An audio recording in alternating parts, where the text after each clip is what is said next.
అసలు సమావేశాలు రహస్య సమావేశాలు రాత్రి వేళల్లో జరిగిపోతున్నాయి.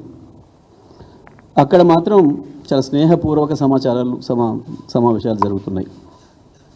ఈ ఒక్కటి చాలు తెలంగాణ వాదులకు, ఇంకెవరికైనా కూడా కేసీఆర్ మీద కోపంతో కాంగ్రెస్ చెంత చేరిన వాళ్ళు ఇంకెవరిని ఉంటే కూడా వాళ్ళందరి కళ్ళు తెరిపించడానికి ఇదొక్కటి చాలు. ఏంది?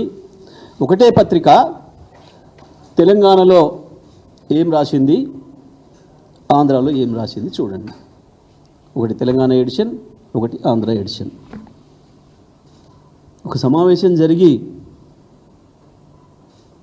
రెండు రాష్ట్రాల మధ్యన, రెండు ముఖ్యమంత్రుల మధ్యన, రెండు రాష్ట్రాల అధికారుల మధ్యన సమావేశం జరిగితే ఎవరు చెప్పినా ఒకే తీరుగా ఉండాలి కదా. చెప్పింది నిజమే అయితే, జరిగింది వాస్తవంగా చెప్పితే ఒకే తీరుగా ఉండాలి కదా. ఇంతకు మించిన ఆధారాలు ఇంక అక్కర లేదు వాస్తవానికి. ఇంకా తెలంగాణ ప్రజలకి తెలంగాణలో రకరకాల కోరికలతోని, ఆలోచనలతోని మళ్ళీ తెలంగాణ వాదానికి దూరమైన వాళ్ళకి అన్నిటికీ మించి తెలంగాణ ప్రజలందరికీ విజ్ఞప్తి చేస్తూ ఉన్నాం. చూడండి ఏం జరుగుతుందో, ద్రోహం ఎట్లా ఉందో. గత సంవత్సర కాలంగా బీఆర్ఎస్ పార్టీ చెప్తున్నది ఒక్కటొక్కటిగా నిజమవుతుంది, కనబడుతుంది మీ కళ్ళ ముందే. ఏంటిది? ఇది జల విభాగాలపై కమిటీ, రెండు రాష్ట్రాల నిపుణులు అధికారులతో ఏర్పాటు, 21లోగా నియామకం. దీని కొరకు ఏం చెప్పిండు మన ముఖ్యమంత్రి గారు? అందులో బనకచర్ల లేదు, బనకచర్ల అంశమే లేదు.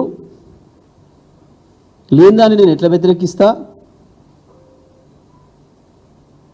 చర్చలో లేని దాన్ని నేను ఎట్లా వ్యతిరేకిస్తా, దాని మీద ఎందుకు మాట్లాడుతున్నారు మీరు అని చెప్పి దబాయించండు ముఖ్యమంత్రి. ఆంధ్రప్రదేశ్ ముఖ్యమంత్రి కావచ్చు, ఆంధ్రప్రదేశ్ నీటిపారుదల మంత్రి కావచ్చు, వాళ్ళు చెప్పినది ఇదేంటిది? బనకచర్ల కృష్ణా గోదావరి సమస్యలపై నిపుణుల కమిటీ. మేము రాయలే కదా. ఇదేమో తెలంగాణలో వచ్చింది, ఇది ఆంధ్రాలో వచ్చింది. మేము అతుకు పెట్టినాం. ఇగో ఇది ఆంధ్రప్రదేశ్లో వచ్చింది, ఇది తెలంగాణలో వచ్చింది. ఇక్కడ రెండింటిని ఒక్క ఆడబెట్టి చూపించిన నేను. ఇక దాలనుకుంటే కదా,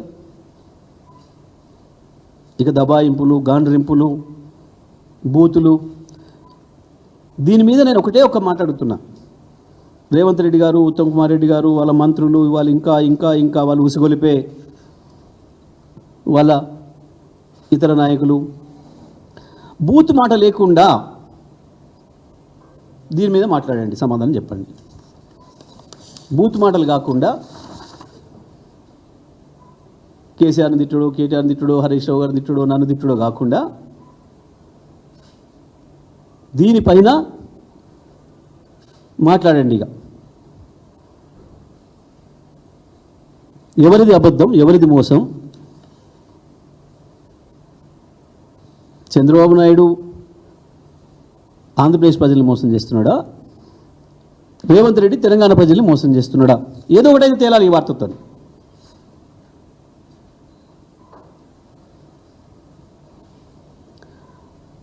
తెలంగాణను నడుపుతున్నది తెలంగాణ వాదులు కాదు, తెలంగాణ ఆత్మ లేనోళ్ళు, పరాయి వాడి చేతిలో కీలు బొమ్మలు, తోలు బొమ్మలు అని చెప్పి మేము చెప్తున్న మాట నిజమని ఇవాళ మీకు స్పష్టంగా కనబడుతుంది. తెలంగాణ ప్రజలకి